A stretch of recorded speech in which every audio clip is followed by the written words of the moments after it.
प्रज्ञा पट्टनायक मु सरकारी उन्नत उच्च विद्यालय स्वामी विवेकानंदर छात्री मु 10वीं श्रेणी में पढ़े। आज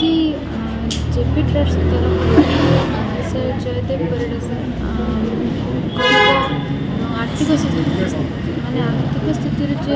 पिला मैंने शिक्षक नहांती से स्कॉलरशिप रो व्यवस्था कर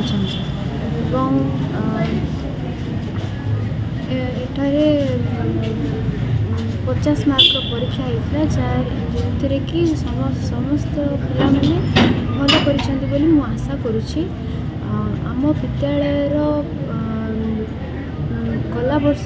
आग वर्ष अनेक गुड़े पिला आसती जिला स्तर को जाती। आर्थिक स्थिति सुदृढ़ ना पिला माने एठारे स्कॉलरशिप व्यवस्था जो लाभवान हो पार्छ।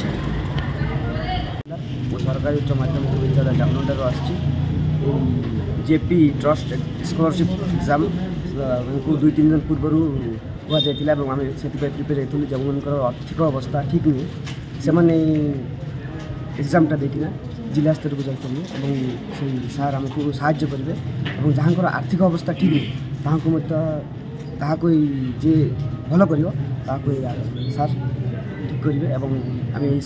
स्कॉलरशिप टेस्ट देचु भल लगी इजी क्वेश्चन इजी आसाला आम आशा कर समस्ते भल देर ना हूँ जयदेव परिडा आम स्कूल को जाती सब विषय कहते आम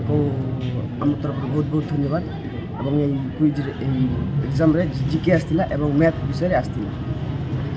ये गत वर्ष ठारू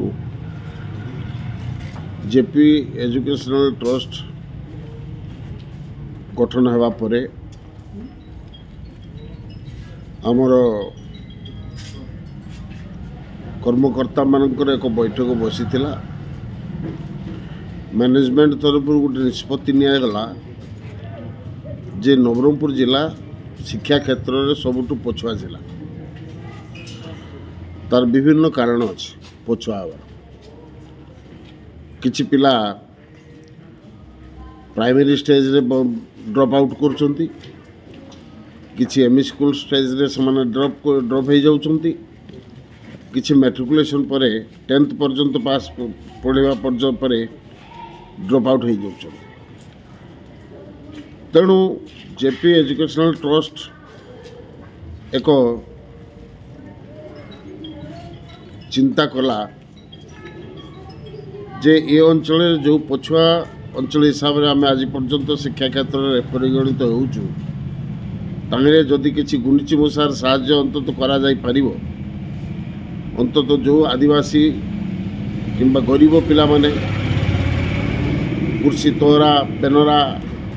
ये बुर्जा ये अंचल जो मैंने अच्छा कि सिंगसारी अंचल से समस्त को जदि आम कि मात्रा साहाय्य करि परिबा ताहले अंतत